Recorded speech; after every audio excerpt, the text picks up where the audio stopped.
Bonjour, je m'appelle Brian et avant de venir à la FJF, j'étais quelqu'un qui vivait d'apparence, qui avait une double personnalité. Donc à la maison j'étais quelqu'un, à l'extérieur j'étais quelqu'un d'autre. Donc à la maison j'étais plutôt j'étais on peut dire l'enfant modèle, respectueux, assez bon élève, toujours souriant, toujours calme, toujours accueillant. Alors qu'à l'extérieur j'étais vraiment quelqu'un de complètement différent.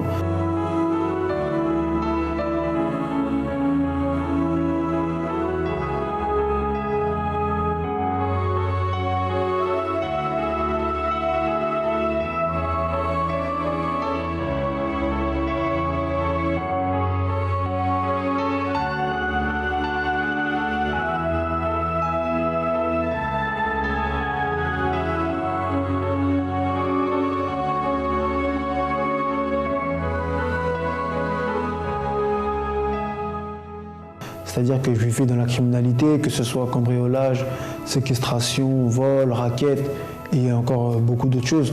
Donc à l'extérieur, c'est vraiment ce genre de vie-là que je menais. Et à part la criminalité, j'avais aussi quelque chose, je ne vais pas dire une passion, je ne peux pas appeler ça une passion, mais plutôt quelque chose qui me plaisait beaucoup, c'était les femmes.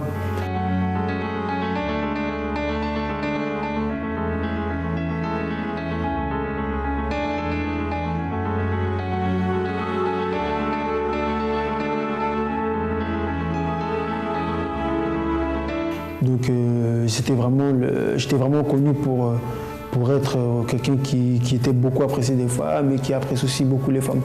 Donc jusqu'au point où un jour, seul, j'ai réservé une chambre d'hôtel et j'ai fait venir 4 filles différentes à des heures différentes. Si j'explique ça, c'est pas pour me vanter ou autre, mais c'est vraiment pour vous montrer vraiment quel était mon état d'esprit quand j'étais à l'extérieur de chez moi. Mais à part ça, personne ne savait qu'au fond, j'étais vraiment quelqu'un de très, j'ai envie de dire, dépressif. C'est-à-dire que j'étais vraiment quelqu'un de très timide, même si je ne le montrais pas. J'étais quelqu'un de très timide, très renfermé, qui manquait beaucoup d'assurance. Et ça, par contre, personne ne le savait. Je vivais vraiment dans mon coin. Quand j'étais vraiment chez moi, quand j'étais vraiment seul dans ma chambre, j'étais vraiment quelqu'un de complètement différent. Qui ne croyait pas en lui-même, qui ne croyait pas en ses propres rêves, j'avais même pas de rêve. C'est-à-dire que je vivais au jour le jour et je me disais peut-être qu'un jour la roue va tourner, peut-être qu'un jour la chance va tourner. Et un jour je me suis dit que je vais arrêter tout ça parce que ça ne me sert à rien. C'est-à-dire que tout ce qui est criminalité, tout ce qui est vol, je me suis dit je vais arrêter. Et j'ai arrêté et même comme ça, il n'y a rien qui se passait, je pensais que ça allait m'aider mais il n'y avait rien qui se passait. Et c'est là qu'un jour, quelqu'un m'a invité, un proche à moi. Après plusieurs essais, après plusieurs refus, il a persévéré. Et finalement, j'ai fini par accepter. Je suis venu. Force jeune France, toujours au front, jamais derrière la ligne de combat. Force jeune France, on représente un avenir et non pas une chance. J'ai compris, au début j'ai apprécié les choses, j'ai bien aimé, les messages étaient clairs, les messages étaient très motivants, mais voilà, ça m'avait pas encore touché bien comme il le fallait. Mais c'est en rentrant vraiment dans le groupe de rap, c'est en m'investissant vraiment dans la FJF, dans le groupe de rap, comme je viens de dire, c'est vraiment là que j'ai pris la valeur des choses. J'ai pu voir vraiment à quel point la FJF pouvait me soutenir dans mes projets, dans ma formation en tant qu'homme, bien sûr.